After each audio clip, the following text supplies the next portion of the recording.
Welcome back to another Explainer. Today we're breaking down a piece of modern football history. When the 2026 FIFA World Cup kicked off, spanning those massive, incredible venues across the United States, Canada, and Mexico, fans everywhere were bracing themselves for some serious drama. The stage was arguably the biggest it had ever been. But amidst all the noise, the travel, and that intense global spotlight, one player completely stole the show on an individual level, proving once again exactly why he belongs among the absolute greatest World Cup performers of all time. We are, of course, talking about Kylian Mbappé. Okay, let's dive into this because you really can't talk about Mbappé in 2026 without grasping the sheer weight he was carrying on his shoulders. The French superstar entered this massive tournament facing expectations that would honestly completely crush a normal athlete. I mean, coming off that phenomenal Golden Boot win in Qatar 2022, the entire footballing world was staring at him asking one massive question. Could he actually repeat his incredible achievement? Defending a Golden Boot is notoriously brutal. Defenses plan their entire strategy around stopping you, and the pressure is just astronomical. But by the end of this tournament, Mbappé gave us an incredibly clear answer. And that answer was a staggering 10. Just let that number sink in for a second.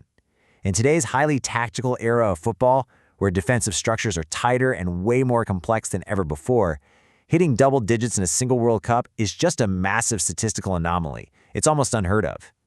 By reaching this magic number of 10 goals, Mbappé didn't just win the award, he completely rewrote the record books, becoming the very first player in the long, storied history of the sport to win back-to-back FIFA World Cup Golden Boots. Section 1. Group Stage Dominance. Now, what's really interesting about this breakdown is just how versatile his arsenal actually is. Mbappé didn't exactly ease his way into this World Cup. His campaign started with absolutely explosive performances right out of the gate. From the very first whistle, his momentum shifted the gravity of the whole tournament, instantly making France one of the heavy, undeniable favorites to take home the trophy. Defenses literally could not stop him. You have his blistering pace, which absolutely terrifies defenders, paired with this clinical finishing. But, it's really his intelligent movement off the ball that consistently puts him in the perfect place at the exact right time. And when he gets there, he's completely unpredictable. Whether he needed to unleash left foot strikes, rely on his right foot precision, or step up with absolute ice in his veins for penalty spot reliability, Mbappé delivered. Actually, scratch that, he wasn't just a one-trick pony. He was a complete offensive machine, stepping up exactly when his team needed him most. Section 2. Heartbreak and Redemption. Well, tournament football is incredibly unforgiving, and eventually, this unstoppable momentum hit a brick wall. We start with that explosive group stage we just discussed, but then we hit a massive roadblock, the semifinals. France squared off against a super resilient Spanish side, and tragically for the French fans, they fell short. It was a crushing blow. Usually, when a superstar player loses a heartbreaking semifinal like that, their tournament essentially ends right there emotionally. The third-place playoff is often seen as just a mere formality.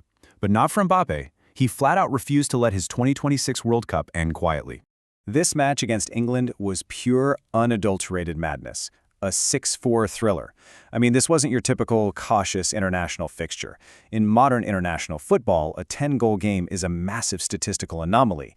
But in the total chaos of this high-scoring shootout, Mbappé found his redemption.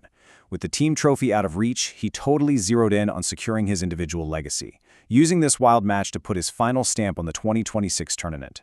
Let's move through this and see how it builds, because watching his path to the boot unfold in this specific game is fascinating. First, he enters that chaotic playoff against England not defeated but highly motivated.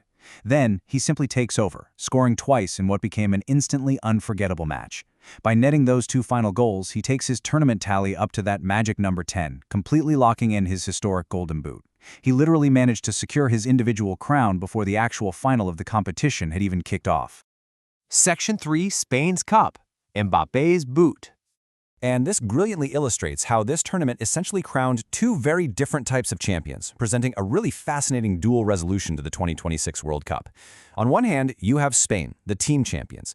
They grinded out an incredibly tense 1-0 victory against Argentina in the final, courtesy of a dramatic extra-time winner from Ferran Torres. So the World Cup ultimately belonged to Spain as a collective. But on the other hand, you have Kylian Mbappé, the individual champion, with 10 goals and the Golden Boot.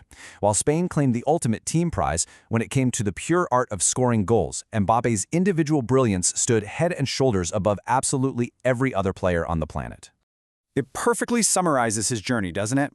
As the quote goes, his Golden Boot victory added another remarkable chapter to an already legendary World Cup career. When you combine his breakout performances in 2018, his triumph in 2022, and now this completely unprecedented 10-goal run in 2026, Mbappé has firmly established himself as one of the greatest scorers this competition has ever witnessed. He is breaking records and consistently delivering these unforgettable, jaw-dropping moments on football's absolute biggest stage. So the crucial point is this, and it leaves us with a really fascinating debate about the very nature of athletic legacy. Spain undisputedly owned the 2026 World Cup as a team, but when an individual completely defies history, scoring 10 goals and winning back-to-back Golden Boots against the highest level of competition in the world, does that individual feat define sporting greatness just as much as lifting the team trophy? It's a massive question, and one that football fans are going to be debating for decades. Thank you so much for joining me for this explainer. Keep asking the big questions, and I'll catch you in the next one.